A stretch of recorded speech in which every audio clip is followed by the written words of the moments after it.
আমাদের হাজার হাজার নেতা কর্মী গুম হয়েছে, খুন হয়েছে। 60-70 লক্ষ নেতা কর্মীর বিরুদ্ধে মিথ্যা মামলা হয়েছে।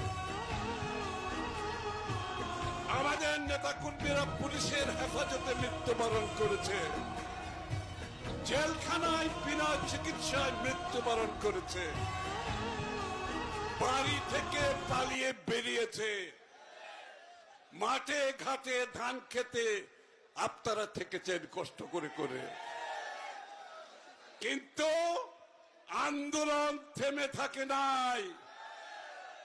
জনাব তারেক রহমানের নেতৃত্বে আপনারা আন্দোলনকে সফল করেছিলেন, আপনারা স্বৈরাচারকে বিতাড়িত করেছেন।